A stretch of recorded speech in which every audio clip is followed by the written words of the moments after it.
Hi అండి.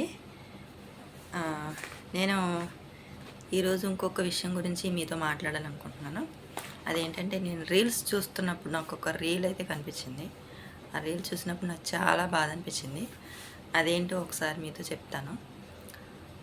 నేను చూస్తున్నప్పుడు అక్కడ ఒక పాస్టర్ గారు సంథింగ్ ఆయనకెవ్వరో తెలీదు నాకు.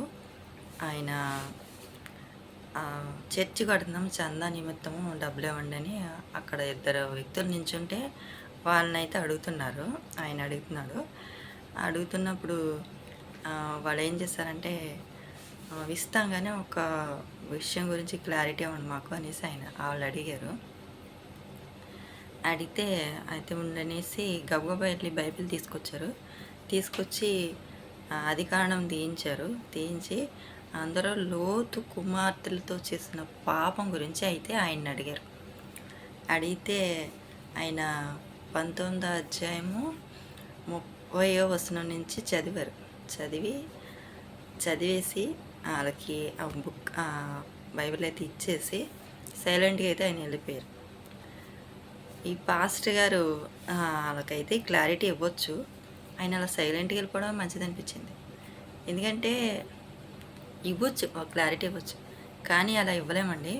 ఎవరి దగ్గర పడితే వాళ్ళ దగ్గర వాక్యం అయితే అది ఉండదు, రాదు. పరిశుద్ధాత్మ దేవుడు మనతో ఉండాలి. ఆ వాక్యాలు అయితే మన మనసులో పరిశుద్ధాత్మ దేవుడు ఉంటేనే అవి వస్తాయి, లేకపోతే చెప్పలేమండి.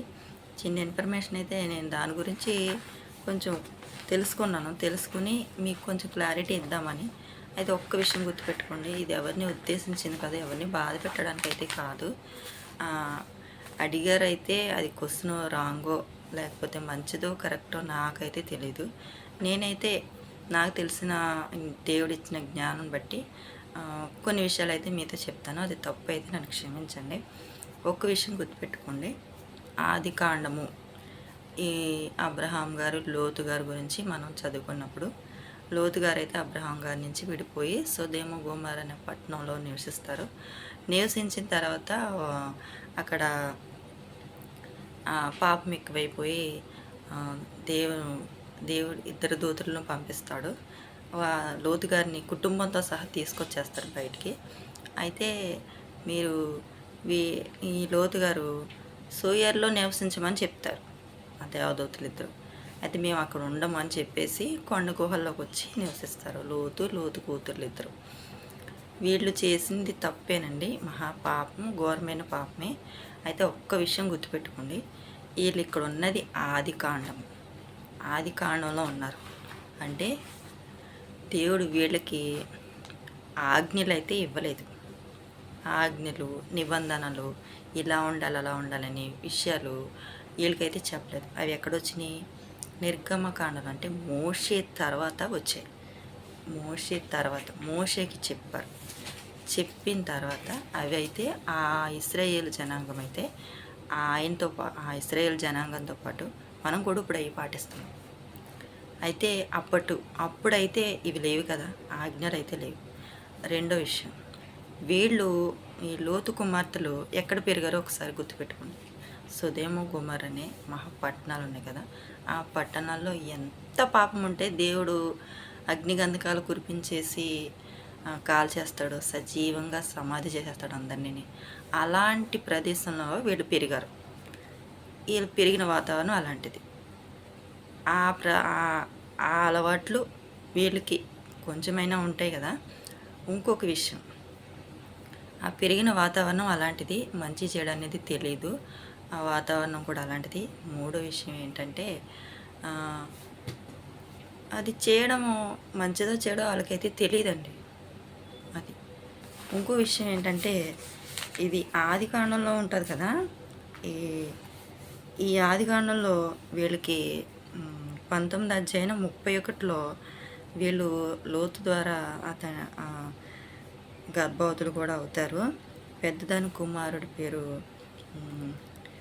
మోయాబి. ఈయన మోయాబీలకి ఈ కమ్యూనిటీకి కింగ్ కూడా అవుతారు, అంటే రాజు కూడా అవుతారు. చిన్నదాని కుమారుడి పేరు బెన్యామీన్. అంటే ఈయన అమ్మోనీయులకు మూల పురుషుడు అవుతాడు.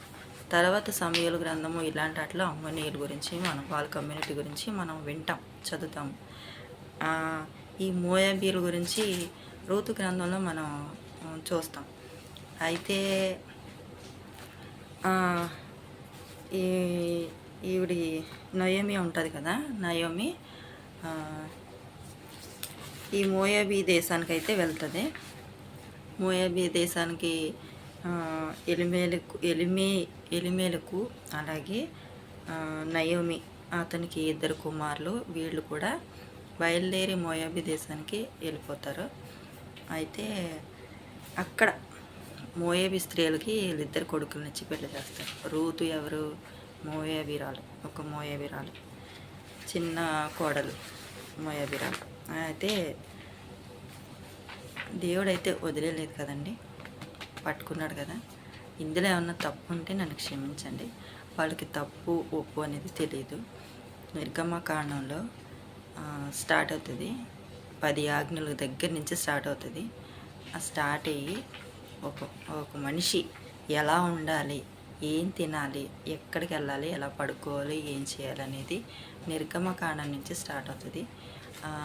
ఇవి మనం చెప్పాను కదా, ఈ తోరాహ్ అనే ఒక 5 అధ్యాయాల పుస్తకమే ఈ నిబంధనలు, 613 నిబంధనలు. ఇవి ఇప్పటికీ ఇశ్రాయేల్ జనాంగాలు పాటిస్తారు. యూదులు ఇవి పాటిస్తారు. ఇదండి నేను మీకు చెప్పాల్సిన ఈ విషయం. ఆ రీల్ చూసినప్పుడు నాకు చాలా బాధ అనిపించింది. ఒకవేళ నాకు తెలిసిన జ్ఞానంతో ఏదో మీకు చెప్పాను. ఒకవేళ తప్పుగా చెప్పుకుంటే నన్ను క్షమించండి. థ్యాంక్ యూ అండి.